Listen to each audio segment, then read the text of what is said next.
Annihilation of Caste by Babasaheb Ambedkar. 5. Some have dug a biological trench in defense of the caste system. It is said that the object of caste was to preserve purity of race and purity of blood. Now, ethnologists are of the opinion that men of pure race exist nowhere and that there has been a mixture of all races in all parts of the world. Especially is the case with the people of India. Mr. D.R. Bhandarkar, in his paper on foreign elements in the Hindu population, has stated that there is hardly a class or caste in India which has not a foreign strain in it. There is an admixture of alien blood not only among the warrior classes, that is, the Rajputs and the Marathas, but also among the Brahmins, who are under the happy delusion that they are free from all foreign elements. The caste system cannot be said to have grown as a means of preventing the admixture of races or as a means of maintaining purity of blood. As a matter of fact, caste system came into being long after the different races of India had commingled in blood and culture. To hail that distinction of caste, or really distinction of race, and to treat different castes as though they were so many different races, is a gross perversion of facts. What racial affinity is there between the Brahmin of the Punjab and the Brahmin of Madras? What racial affinity is there between the untouchable of Bengal and the untouchable of Madras? What racial difference is there between the Brahmin of Punjab and the C word Chamar of the Punjab? What racial difference is there between the Brahmin of Madras and the P word Paraya of Madras? The Brahmin of the Punjab is racially of the same stock as the Chamar of the Punjab, and the Brahmin of the Madras is of the same race as the Pariah of Madras. Caste system does not demarcate racial division. Caste system is a social division of people of the same race.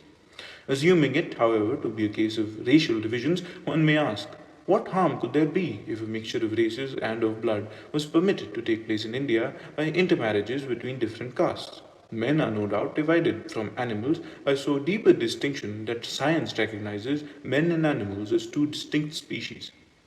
But even scientists who believe in purity of races do not assert that the different races constitute different species of men. They are not only varieties of one but are of the same species. As such, they can interbreed and produce an offspring which is capable of breeding and which is not sterile. An immense lot of nonsense is talked about heredity and eugenics in defense of the caste system. Few would object to the caste system if it was in accord with the basic principle of eugenics, because few can object to the improvement of the race by judicious noting. But one fails to understand how the caste system secures judicious mating. Caste system is a negative thing. It merely prohibits persons belonging to different castes from intermarrying. It is not a positive method of selecting which two among a given caste should marry. If caste is eugenic in origin, then the origin of subcaste must also be eugenic. But can anyone seriously maintain that the origin of subcaste is eugenic? I think it would be absurd to contend for such a proposition, and for a very obvious reason.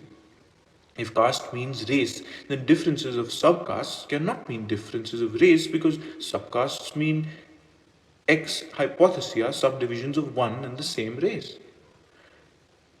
Consequently, the bar against intermarrying and interdining between subcastes cannot be for the purpose of maintaining purity of race or blood. If subcastes cannot be eugenic in origin, there cannot be any substance in the contention that caste is eugenic in origin. Again, if caste is eugenic in origin, one can understand the bar against intermarriage.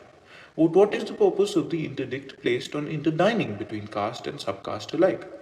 Interdining cannot inflect blood and therefore cannot be the cause either of the improvement or of the deterioration of the race. This shows that caste has no scientific origin, and that those who are attempting to give it one are trying to support by science what is grossly unscientific. Even today, eugenics cannot become a practical possibility unless we have a definite knowledge regarding the laws of heredity.